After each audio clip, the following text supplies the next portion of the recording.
नमो अणि हंताराम, नमो सिद्धाणाम, नमो ऐरण्याणाम रियाणाम, नमो उज्जण्याणाम, नमो लोय सभ्य साहुणाम, ऐसो पंच नमोकारो सभ्य पाव प्यसणो मंगणाम च सभ्य सीम पठम हवय मंगलम। जय जिनेन्द्र। भारत माता की, भारत माता की, भारत माता की।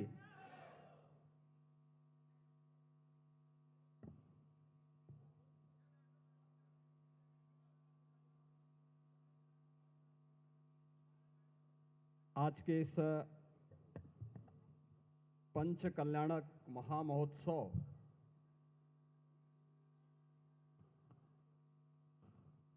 भगवान पार्श्वनाथ की भव्य मूर्ति और गुफा मंदिर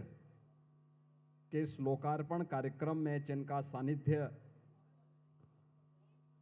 आप सबको प्राप्त हो रहा है, ऐसे पूज्य आचार्य श्री प्रसन्न सागर जी महाराज, उपाध्याय मुनि श्री पीयूष सागर जी महाराज, प्रवर्तन मुनि श्री महत सागर जी महाराज,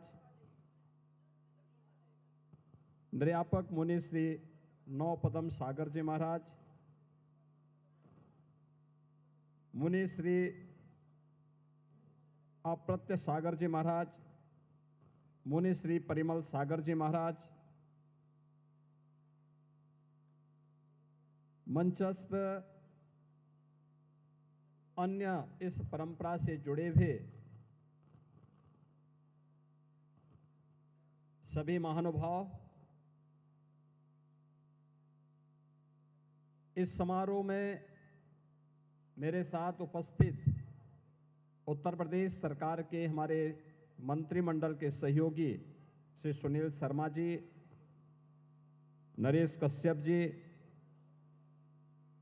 माननीय सांसद अतुल गर्ग जी, माननीय विधायकगण श्री नंदकिशोर गुर्जर जी, अजीत पाल जी, पूर्व सांसद रमेश चंद तोमर जी, भारतीय जनता पार्टी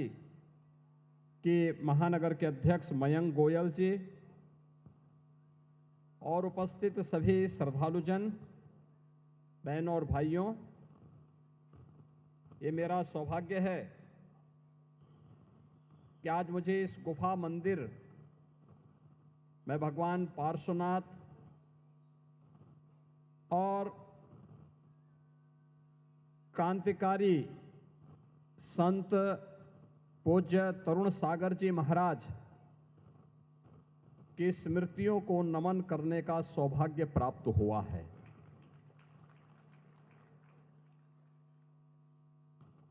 मैं इसके लिए आभारी हूं इस पूरी व्यवस्था से जुड़े हुए उन सभी महानुभावों का जिन्होंने मुझे आज यहां पर पूज्य आचार्य श्री प्रसन्न सागर जी महाराज और अन्य जैन मुनियों संतों का सानिध्य प्राप्त करने, इस पंच कल्याणक महामहोत्सव में भाग लेने और इस भव्य गुफा मंदिर को देखने का सौभाग्य प्राप्त प्रदान किया। बहनों और भाइयों, भारत की परंपरा, भारत के ऋषियों, संतों, मुनियों और महापुरुषों के त्याग और बलिदान की एक महागाथा है। ये महागाथा उंगलियों में गिनने लायक नहीं, युगों युगों से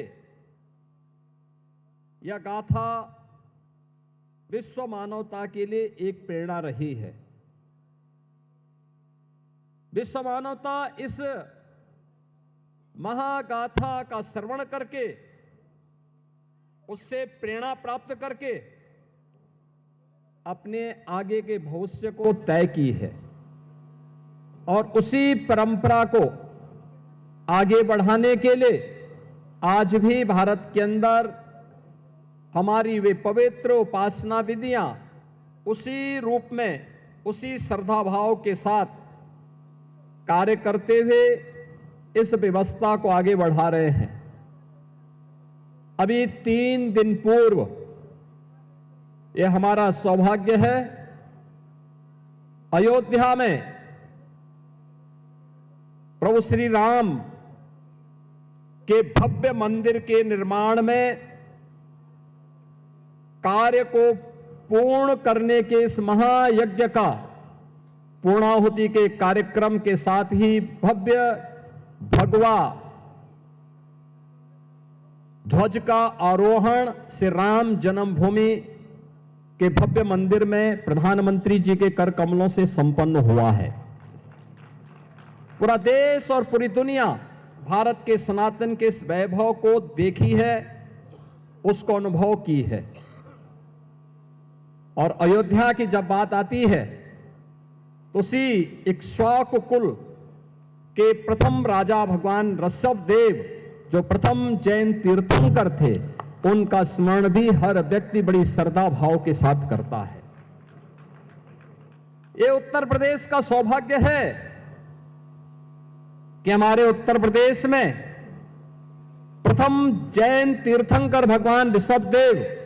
और अयोध्या में 4 ऐसे पवित्र जैन तीर्थंकर उसी अयोध्या की धरती में पैदा हुए। काशी, जो दुनिया की आध्यात्मिक नगरी कही जाती है, उस काशी में 4 जैन तीर्थंकरों को अवतरित होते हुए दुनिया ने देखा है। अभी पिछले दिनों मुझे श्रावस्ती जाने का अवसर प्राप्त हुआ था। वहां पे बर्फ ही भगवान संभवनाथ जी का जन्म जैन तीर्थंकर के रूप में, उनका जन्म उसी श्रावस्ती की धरती पे हुआ था। भगवान महावीर का जन्म यद्यपि वैशाली में हुआ, लेकिन महापरिनिर्वाण उन्होंने उत्तर प्रदेश के कुशीनगर के पावागढ़ में लिया था। और आज मुझे बताते हुए प्रसन्नता है कि हमारी सरकार ने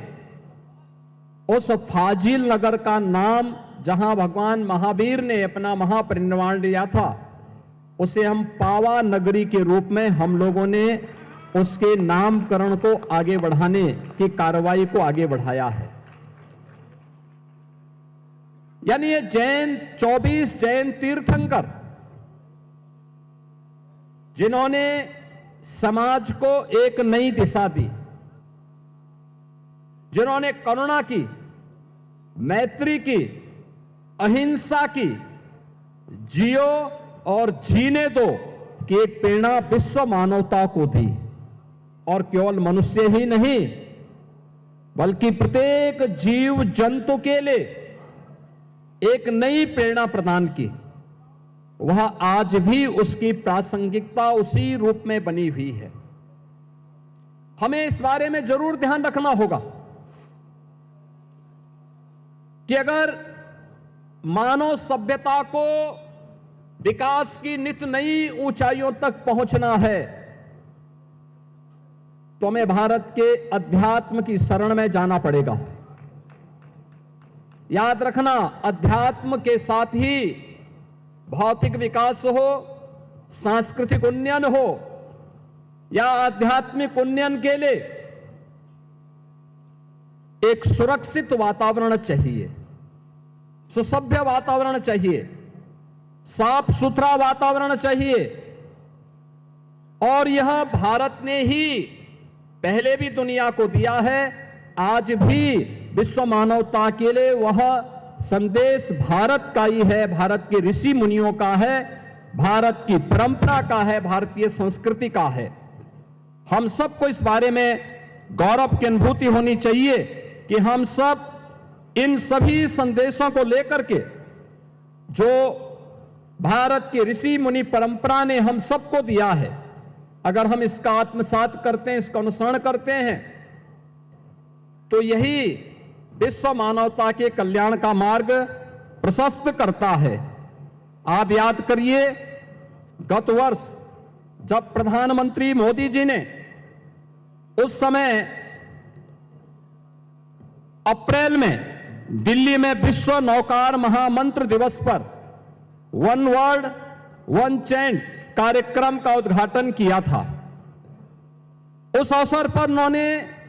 9 संकल्पों को हम सबको प्रदान किया था। वे 9 संकल्प थे कि पानी का बचत, दूसरा था एक पेड़ मां के नाम, तीसरा था स्वच्छता का मिशन, चौथा था वोकल फॉर लोकल, पांचवा था देश दर्शन, छठा था नेचुरल फार्मिंग यानी प्राकृतिक खेती, सातवां था